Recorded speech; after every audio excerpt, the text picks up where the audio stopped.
Hey, drop.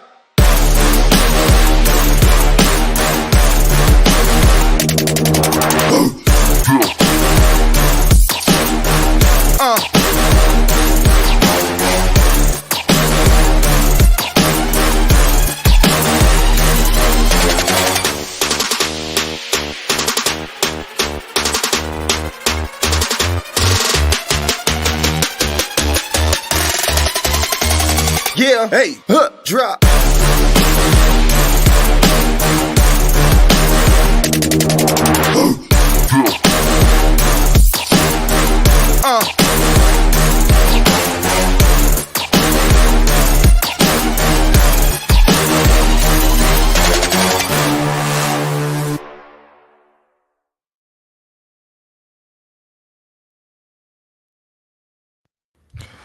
Welcome. It's the God of Dots back with another episode of The Audible. You know, we kind of give you the sports breakdown from the eyes of the regular dude. And it's good to be back here on a lovely Friday. Oh, man, hope everybody's had a good week. I know I have.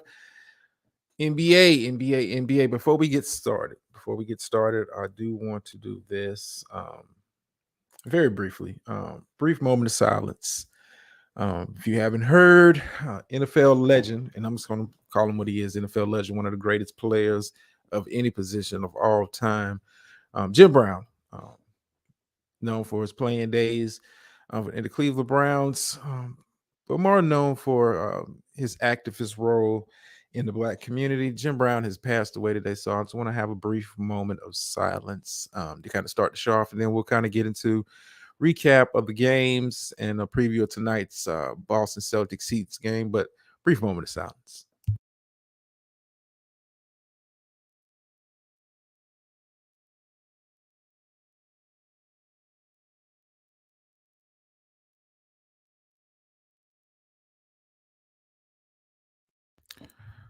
Okay, rest in peace to the legend Jim Brown. We'll kind of talk about that a little bit later on the show. I don't want to bring the mood down, but that is sad news coming from the world of sports. And more sad news for, Team LA, my Lakers fans. We're now down 0-2 to the Denver Nuggets. Denver last night. If you missed it, highlights up on the channel. Remember, like, share, subscribe, all that good stuff. Yeah, we fell down 0-2 to the Denver Nuggets. Denver pulled it out late last night, primarily led behind Jamal Murray getting stupid hot in the fourth quarter. I mean, 23 in the fourth quarter. I mean, he was held in check with good 3 quarters. The man got hot, carried Denver home to the victory. Now LA goes home down 0-2.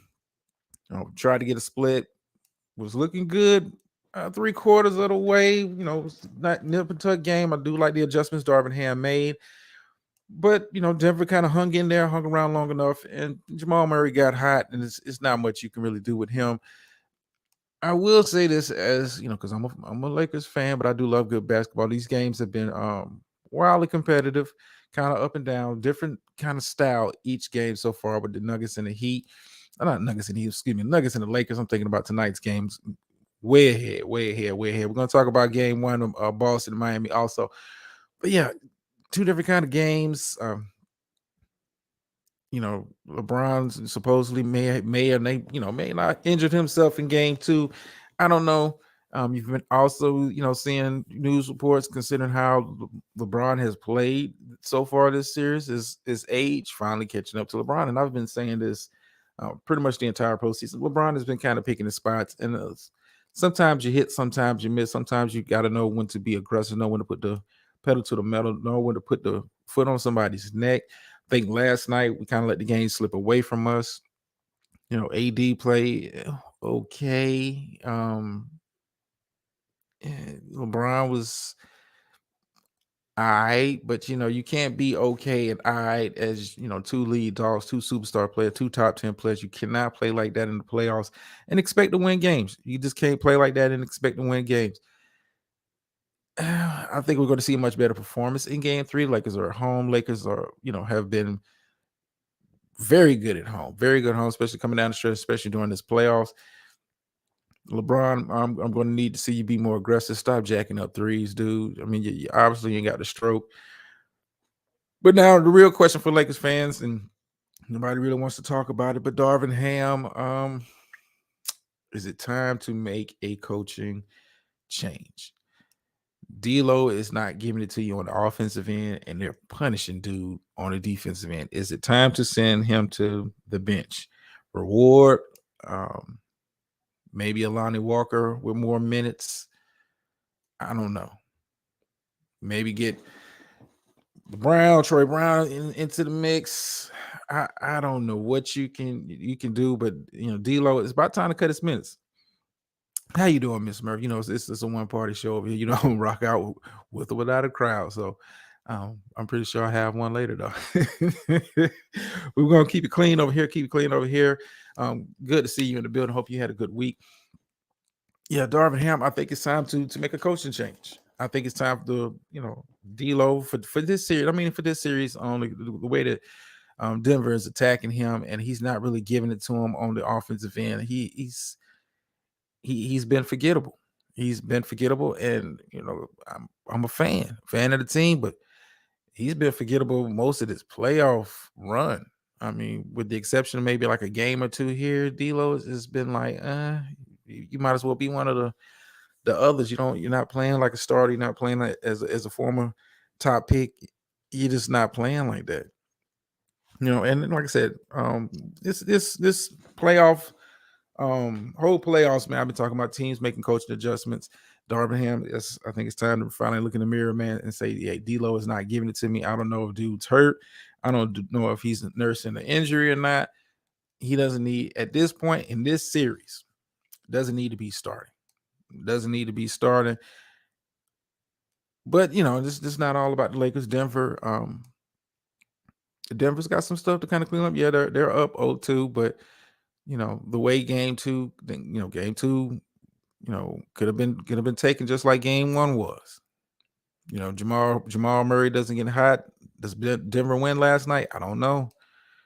I mean, Yoke was his usual productive self, but he wasn't as a dominant of a force. I think LA did a real good job of limiting second chance shots. Played much better on the boards. I'm curious to see. Game 3 is tomorrow. I'm curious to see what that looks like. Make sure, because I might be tripping. I want to make sure game 3 is tomorrow, because I do want to be tuned in for that.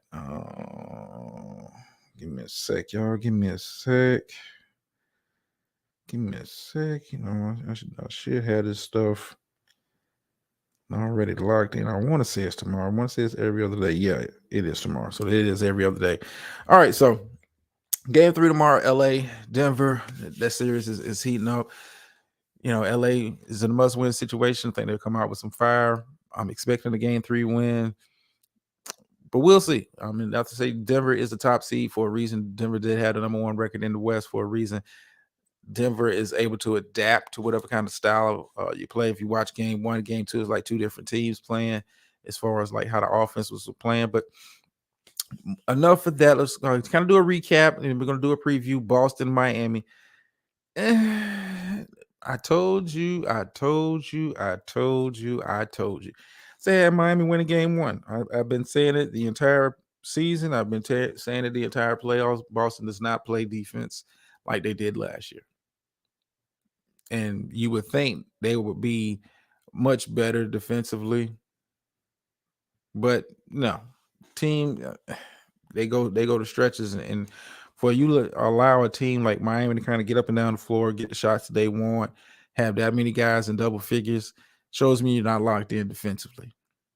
Shows me you're not locked in defensively. Give credit to Miami. Jimmy Butler did what Jimmy Butler does. Sometimes I'm wrong. But I said, the pressure was on Bam to kind of step up, and Bam has stepped up. Especially the last 2 series and the beginning of this series. Bam has kind of stepped up. His game is not going to evolve during the playoffs, but I like his mindset, being aggressive with attacking the basket, being aggressive on the boards. I like what I'm seeing from Bam. And Bam, I'm not going to compare him to DeAndre Ayton as far as talent and skill, because those are 2 different type players. But you see it within Bam, a guy that is engaged, guy that is focused on the task at hand, ready to play winning basketball, ready each and every night. Is not really concerned about his touches or his field goals and then getting shots up. You have a guy that is locked in and focused, and it is showing. It is shown in the way Miami has performed. It's shown in the way that he has performed. DeAndre Ayton, the complete opposite. And that's why he's home watching the game, just like you and I. Ayton was not engaged, especially during the Denver series. Jokic was just eating him up. And I know Jokic is a load, but I mean, dude, fight back. Give him something to worry about. But I'm looking forward to tonight's game too, 8:30 tip-off. Like I said, I'm going to be in and out over here because I want to, kind of get in some of that game before I got to go do some other stuff. But I'm going to go out on a limb here. I'll step out on the record. I think Boston kind of gets off to a hot start tonight, but I think Miami wins again. Something about Miami, this particular postseason run, just is reminiscent of the bubble. Like Spoelstra is making the right coaching moves. He's making the right decisions. He's calling timeout. We'll talk about timeouts from game one. Calling timeout. You can see the level of experience and coaching in this series, and I think it's going to glare its ugly head. If Miami wins tonight, series, from all intents and purposes, is over. I'm not going to say Miami's going to sweep, but if Miami pulls out a win tonight, I don't see Boston winning this series.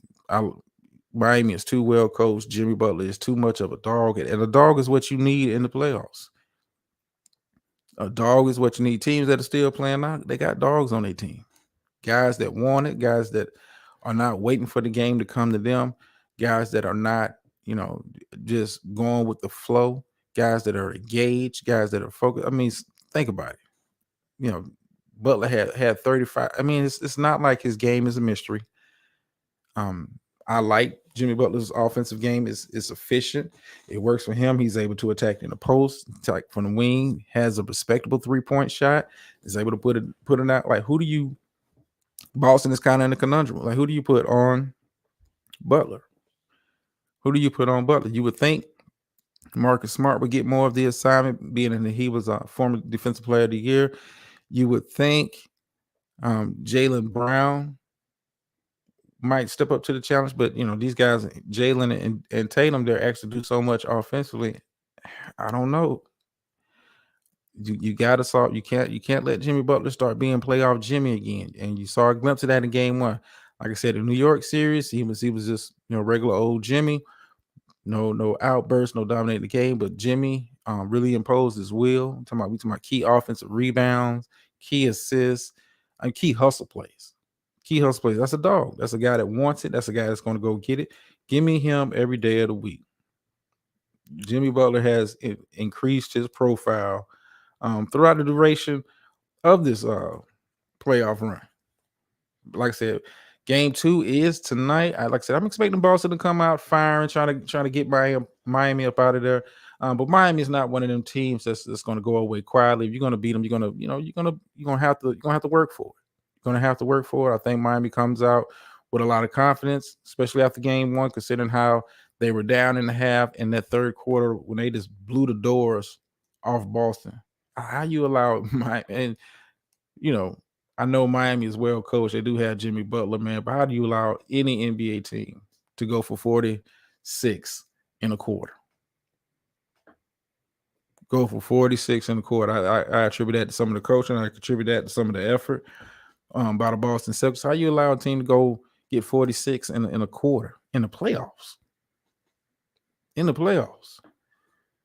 I mean, we've seen some well played games offensively, but for a team to just get 46 in a quarter on your home court, game 1, Eastern Conference Finals, it's not supposed to happen. But that's why I told you I picked Miami in game 1, and I'm gonna go out on a limb here. Boston's gonna jump out. How you doing, Ms. VS? Boston is gonna jump out, and I think they're gonna have a good start, good first quarter, good first half. But if you allow Miami to kind of hang around, I got a feeling Miami, hey, we're gonna pull it off. And Something tells me something in the water I've been drinking today that Jimmy Butler's going to get it going. I think Jimmy's going to go for a 30 piece at least tonight. I don't think they want the challenge of guarding him. I think Boston has kind of turned. It's funny how a change of a coach in a year makes. Adoka was all defense.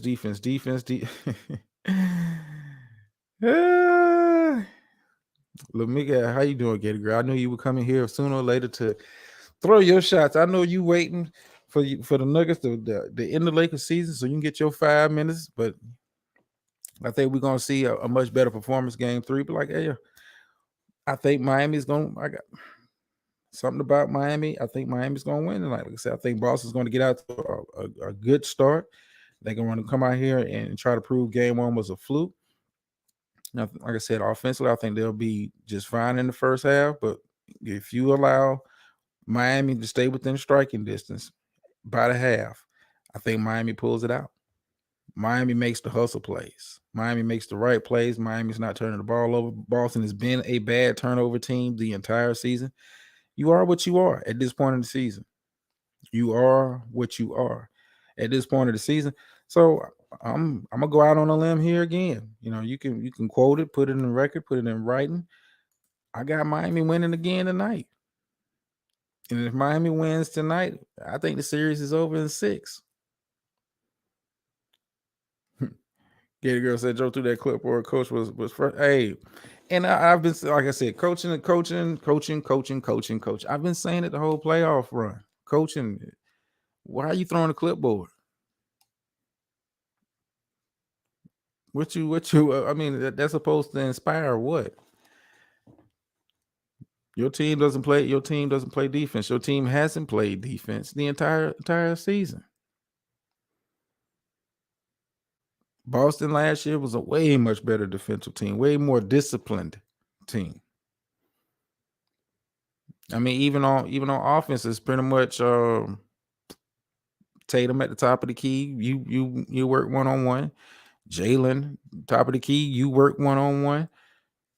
Where's the flow and continuity of their offense? I know those guys are the superstars, and you got to put, make sure the ball's in their hands. But you notice how Miami plays, but they're not going to force feed Jimmy and hey Jimmy, go get it, go get 5-on-1, go after it. It's not that. Miami plays their offense. That's why they had all them guys in double figures. Hey, we run the system. It just so happens that Jimmy is the most effective player in the system, but hey, other guys can go out here and go get it. You saw a glimpse of that when Jimmy got hurt in the New York series. You saw a glimpse of that in game 1 with Boston. Yeah, Jimmy was the catalyst, and Jimmy did the damage. He's the one with the high point total. I mean, but it was a total team effort. Kyle Lowry comes in first half, keeps Boston in the game. Not keeps Boston. I mean, excuse me, keep Miami in the game. Jesus Christ. Keeps Miami in the game with those threes, barrage of threes. Like, every guy knows their role. Every guy accepts the role. It's beautiful watching Miami. Now, if Miami loses tonight, I don't know. I can't really call this series. It depends if they lose. Do they lose bad? Like I said, I think Boston's going to come out with a mindset of trying to put these boys away, but we're going to see. And before I gotta kind of get up out of here, because I want to get in some on this game. If you missed the beginning of the show, once again, Jim Brown, rest in peace. I want to say a few words about Jim Brown, then we'll kind of close out the show. Jim Brown, and I didn't grow up in the area. I'm an old dude, but I ain't that old. But I've seen the highlight tapes, but before I ever knew who Jim Brown was as a NFL player, I knew about who Jim Brown was as community activist. That's when he first came across my view. The amount of time, effort, the risk that he took during the era when taking risks wasn't safe. I mean, you talk about a young man, young black man, young black athlete who was willing to put his name behind social injustice movements, really be out there, be a figure for that. And I mean, when you start even thinking about his NFL career, I don't want to talk about how great the man was on the field, just to have the conviction and self confidence in oneself to say, you know what, at the top of my game, I've been doing this for this long. I'm done, and walk away and go on to be successful in other ventures of life. Like I'm more than just an athlete, and not to say that there wasn't other athletes who were doing the same things during that time. You know, you had Bill Russell with his social activism, Kareem Abdul-Jabbar, of course, Muhammad Ali. You know, but Jim Brown. You know, that's the topic of conversation. Jim Brown was one of the first. You know, and before I kind of like delved into the legend of him on the field, the legend of him off the field. Now, was Jim Brown perfect? No, I'm not up to stand up here and give you a eulogy and say this man was the best thing since sliced bricks. Nobody is perfect. We all have our imperfections, but this is not a time to really point out those imperfections. I wish more athletes today, especially NBA and the NFL, would take a more active. Um, I ain't got nothing nice to say. Mr. Brown. Okay. Hey, like I said, get a grade ain't perfect. Um, but I wish more athletes today would take more of a active role in addressing certain issues in their communities. Take a more active role. And when I say active, I'm not necessarily putting a dollar sign on it. I'm not putting they can say, well, I gave $1 million to the Boys and Girls Club. I mean, you contribute, and I get that, and I appreciate it. And I'm not here to poo-poo one's efforts, but I think, when you have a platform such as being a pro athlete, um, you know, what's the worst? Well, I mean, we seen what's the worst that could happen. I mean, Kaepernick was a perfect example, and Kaepernick was used as a shining example. Like we don't, like we don't mind you guys being um, socially active on social media, but we don't want that. We don't want that on our TV screens.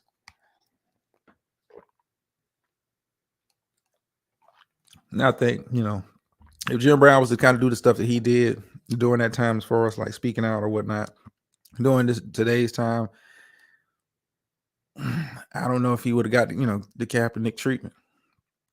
Like I said, I wish athletes, and I'm not, we all have to do our part. As I don't want to kind of dive into that kind of show, but we all have to kind of do our part. But this is celebration of Jim Brown, rest in peace. But kind of moving on, like before, what's going on, Spot? Before I kind of get up out of here, one piece of NBA news has kind of been batted around, and I'm gonna kind of end the show and kind of get out of here because tip off is at 8:30. Tune in. I want to watch some of the game before I got to go you know do some stuff outside. But it's been reported that it's been trade rumors battered about. Dame Lillard may or may not be leaving Portland. That kind of story has kind of picked up steam, after his recent comments last month where he was talking about he don't know if he can win in Portland. I'll answer the question for you, Dame. No, you can't win in Portland.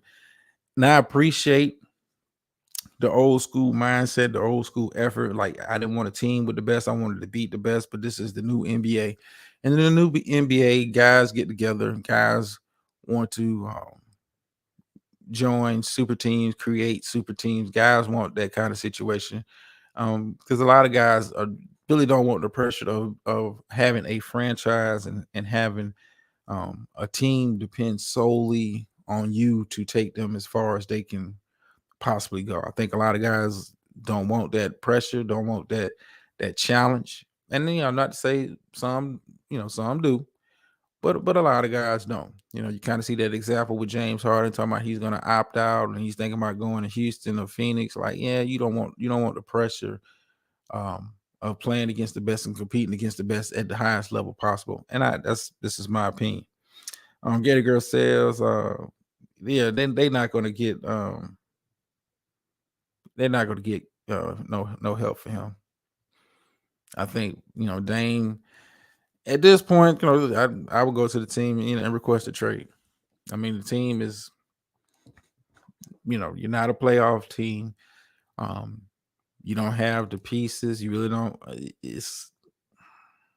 You're better off going to join somebody and taking your chances like that. I mean, it's just the way the league is.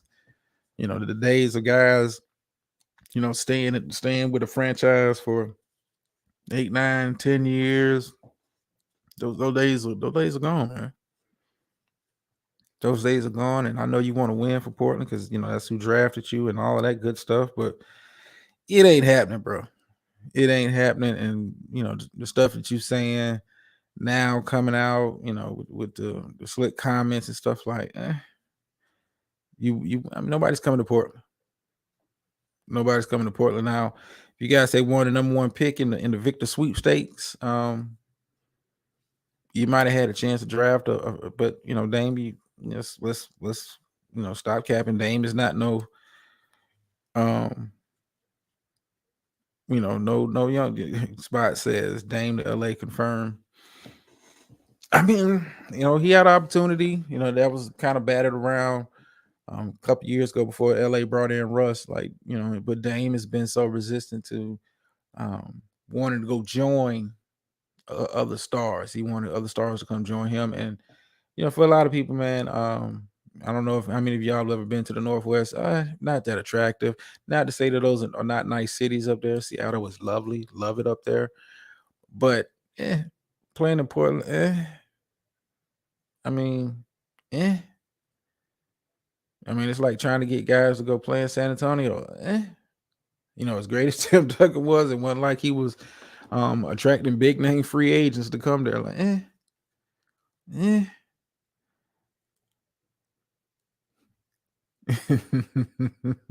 the quiet before the storm. Yeah, Ms. VS, you might want to pack some snacks. I'm gonna do a little poking tonight, just a little bit. But let me kind of get up out of here because I know the game. They're about to wrap up pregame. Appreciate everybody for coming out, supporting the show. Since I know it's the same faithful that they kind of listen. Sunday I will be doing another show on the other channel. Make sure you tune in for that. It should be an entertaining show. Once again, I'll be picking the brain of somebody that's doing it on a level that I want to achieve. So we'll be doing that on Sunday over there. Of course, we'll be back on Monday. Same bat time, same bat channel, 8:00. I probably might do a show all the way up until Thursday. Friday, I don't know if I'm gonna be able to do a show because Memorial Day weekend, family has plans. We got to see what that looks like. May or may not be doing a show on Friday, but just kind of stay tuned. I'll let y'all know. You see the notification, all that good stuff pop up. Gator Girl says Dame to Denver. You wish. Who you giving up for him to go to Denver? Because Portland's gonna want a haul.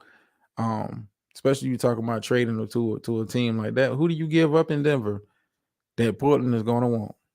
Do you give up Jamal Murray? I think if any deal goes down, Jamal Murray's got to be on the table.